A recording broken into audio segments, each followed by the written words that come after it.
അറിയണേ, ഒരു പനി പോലും വരാതെ, ഒരു അസുഖമോ വേദനയോ അറിയാതെ, കടബാധ്യതയുടെ വേദനയും അതിന്റെ തലവേദനയും അറിയാതെ, രോഗങ്ങളുടെ ബുദ്ധിമുട്ടുകൾ അറിയാതെ ജീവിക്കുന്ന ആളുകളും അതുള്ള ആളുകളുടെയും മനസ്സ് അള്ളാഹുമായുള്ള ബന്ധം ഒരുപോലെയാണോ? ഒരിക്കലുമല്ല. പരീക്ഷണങ്ങളുള്ള ആളുകൾ, അവർക്ക് ദുആയുണ്ട്, സ്വലാത്തുണ്ട്, ദിക്റുണ്ട്, മജ്ലിസുന്നൂറുണ്ട്, ഹദ്ദാദ് റാത്തീബ് ചൊല്ലുന്നവരാണ്, മൗലിദ് പാരായണം ചെയ്യുന്നവരാണ്, ഖുർആൻ ഓതുന്നവരാണ്, അദ്കാറു സ്വബാഹി വൽ മസാ, ഇതൊക്കെ അവർ കൊണ്ടു നടക്കും. എന്തേ? ലഅല്ലല്ലാഹ യക്ഷിഫു കുർബതി, അള്ളാഹുവിന്റെ പരീക്ഷണങ്ങളെന്ന് നീക്കിത്തന്നെങ്കിലോ, അത് അള്ളാഹുലേക്ക് അടുക്കലാണല്ലോ വഴിയെന്നാലോചിച്ച്.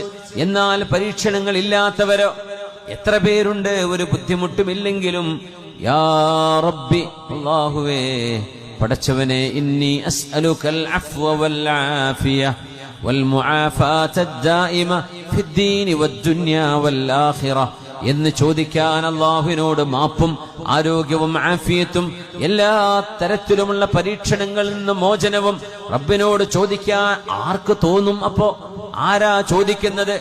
ദുആകൾ പഠിക്കുന്നത് വിഷമുണ്ടാകുമ്പോഴല്ലേ? ദിക്റുകൾ പഠിക്കുന്നത് നമ്മൾ രോഗിയായി കിടക്കുമ്പോഴല്ലേ?